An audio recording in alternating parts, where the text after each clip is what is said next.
Technocracy. That is a government or control of society or industry by an elite of technical experts. That might sound nice, but I'll get into my ideas with that in just a sec as well.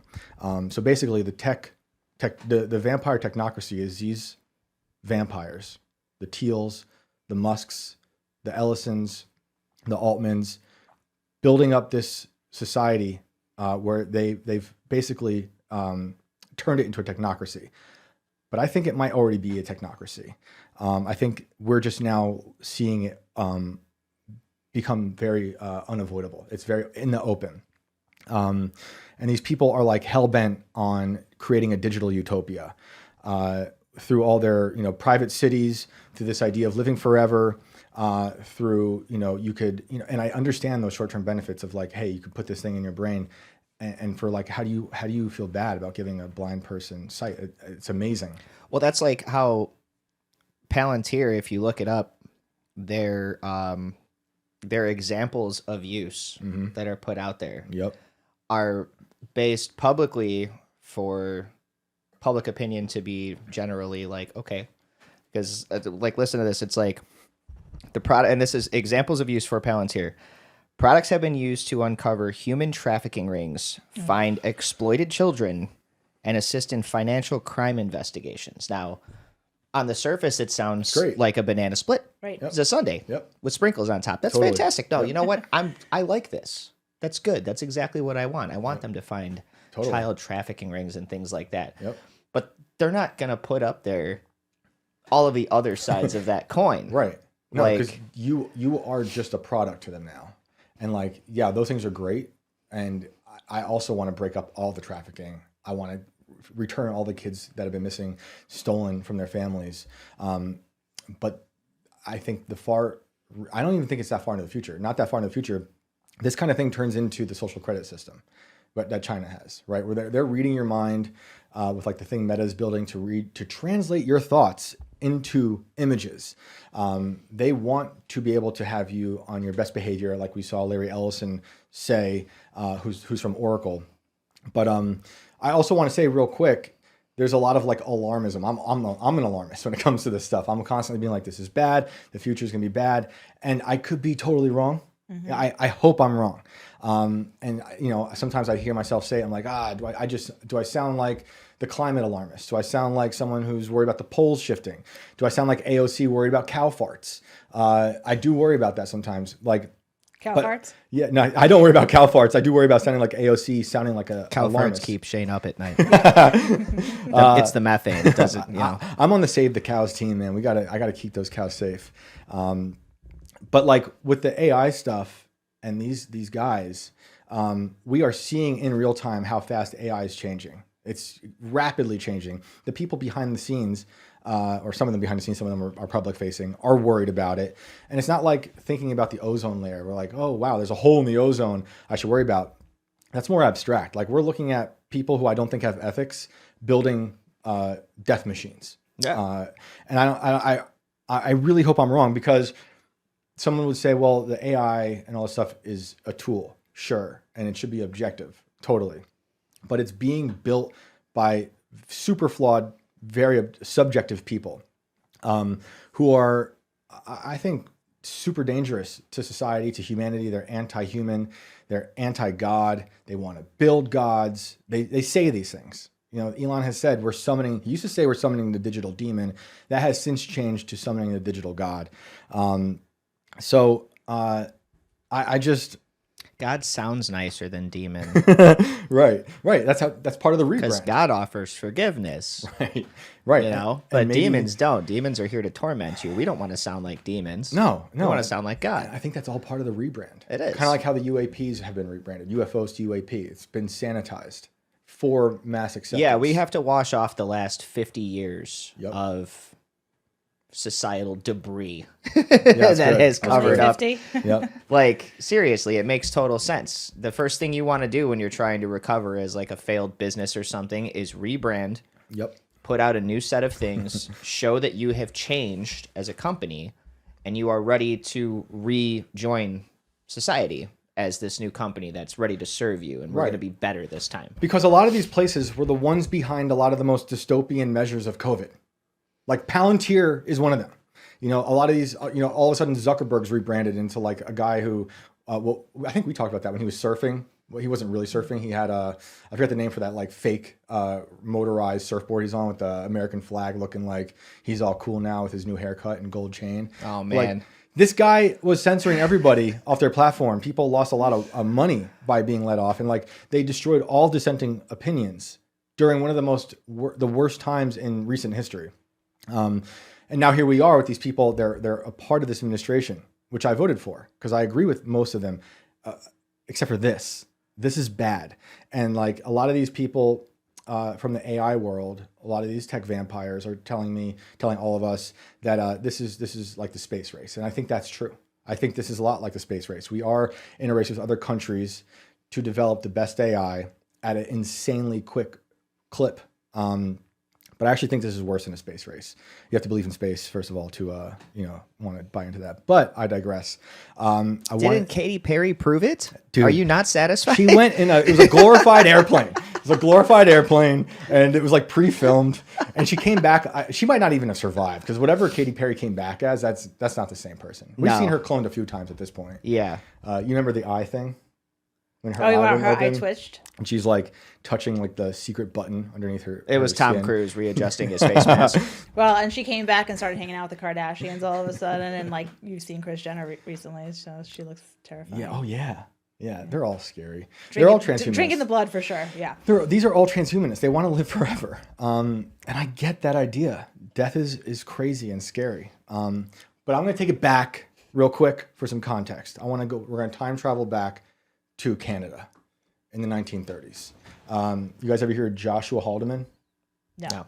Joshua Norman Haldeman. He was a famous chiropractor in Canada and written about extensively. And don't give anything away if you look him up yet. Okay. People listening probably already know. I heard her clicking away over here. Well, I was like, if there's an image or an article. So he was a famous chiropractor, and the Great Depression affected everybody, obviously. And people were like, the way we live in this society is not working out for us. So he became enamored with the idea of the technocracy, which was an idea born out of the Great Depression, I think popularized by a guy named Howard Scott. And Haldeman started to look up to Scott. And in Canada, Haldeman wanted to do his own technocracy. He joined the Technocracy Inc. party, which I believe was eventually outlawed in Canada. So they're trying to install a government of so-called experts to govern everything, which I understand that, especially after coming out of such a mutilated society of the Great Depression. Haldeman would eventually become obsessed with finding the lost city of Kalahari, which is in Africa. Which is like one of these ancient cities that allegedly had like some treasure hidden beneath it.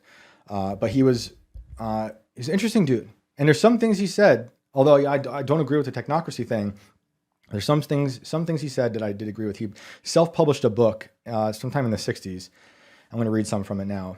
It was from An Invisible Government. Pretty cool title, actually. I'm sorry. The book title was International Conspiracy in Health.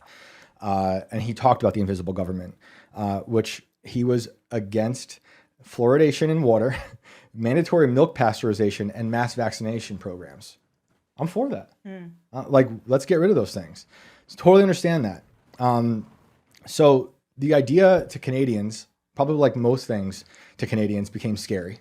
And they were like, we got to outlaw Technocracy Inc. And he had years of trying to work it out, trying to make technocracy happen, trying to do politics, didn't work out.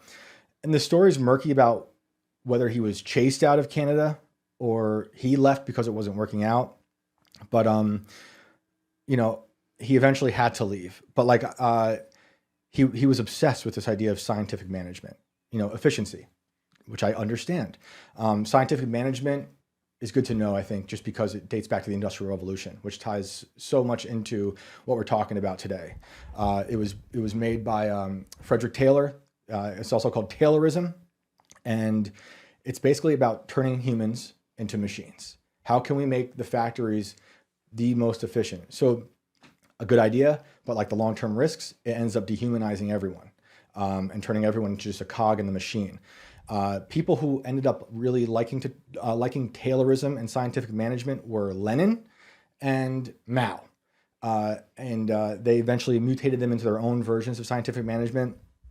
Since there was a little bit of capitalism still in the idea of Taylorism, Mao and Lenin abandoned it or changed it to fit their needs. But like, here's a good example of how scientific management turned on China during the Cultural Revolution with the Four Pests campaign. You know, they have experts in charge, experts, I'm putting in quotes for those listening. And they were like, okay, we got to get rid of 4 pests because they're destroying everything. And Mao is like, the sparrow reminds me of capitalism. So let's kill every sparrow. Every sparrow's got to go. And little kids are out just killing birds.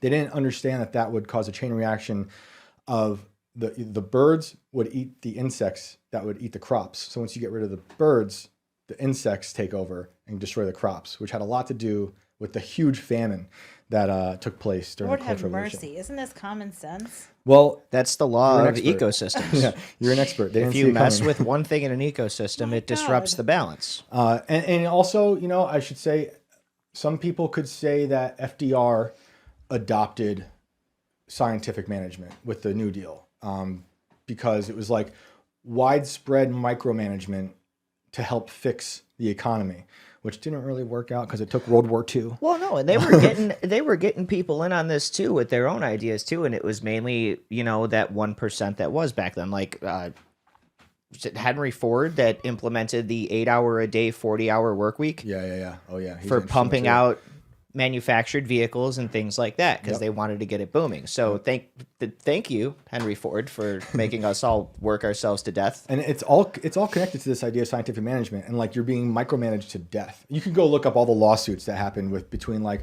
agriculture and FDR, and how insane some of their rules were, and these so-called experts trying to tell farmers what prices things should be, and it was just destructive to all these people. And also, I should say, I think part of the technocracy we live in today was born during FDR, because you might have heard of something like the business plot, which was a conspiracy of these mega corporations like J.P. Morgan that were allegedly working behind the scenes to do a coup on FDR and overthrow him and have the corporations run everything. Smedley Butler was that whistleblower whom they allegedly were trying to pay off to run this. Smedley Butler had 2 Purple Hearts, I believe, like a super decorated soldier. He went to war with Teddy Roosevelt. So it's like crazy to think this guy's life. Like with Teddy, you know, he did crazy stuff for Woodrow Wilson, I believe in Haiti. Was all over the place battling. Decorated soldier, gung-ho on it.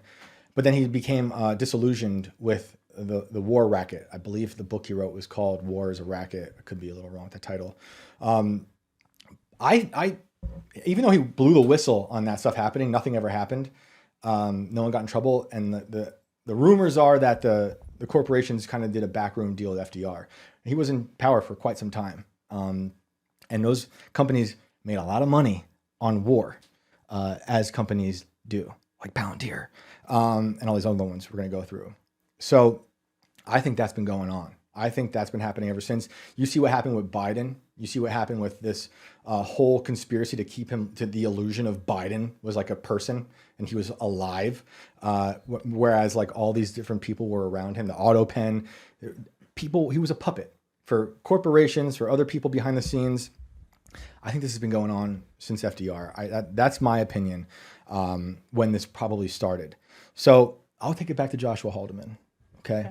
He went to Africa to look for the lost city of Kalahari. I don't think anyone's ever found it, but and I believe he died looking for it. He ended up building his own planes, like really smart, interesting dude. And his plane crashed. And when his plane crashed, his grandson was 3. His grandson was Elon Musk. I think that's an interesting connection between technocracy and Elon. It's a very short, very small distance between the idea of technocracy, and they share a lot in common. Because I believe May Musk's dad was Josh Haldeman. you know, and we can get into the whole other stuff about Elon. Well, I won't do it yet, but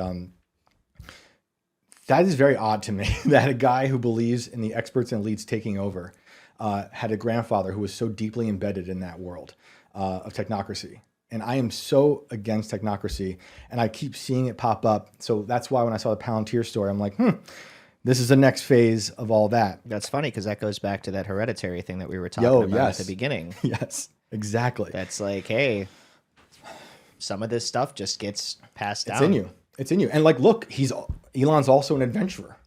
He also wants to go to, like, Mars is his lost city of Kalahari, you know? And I get it. Like, I don't want to stifle innovation. I love innovation.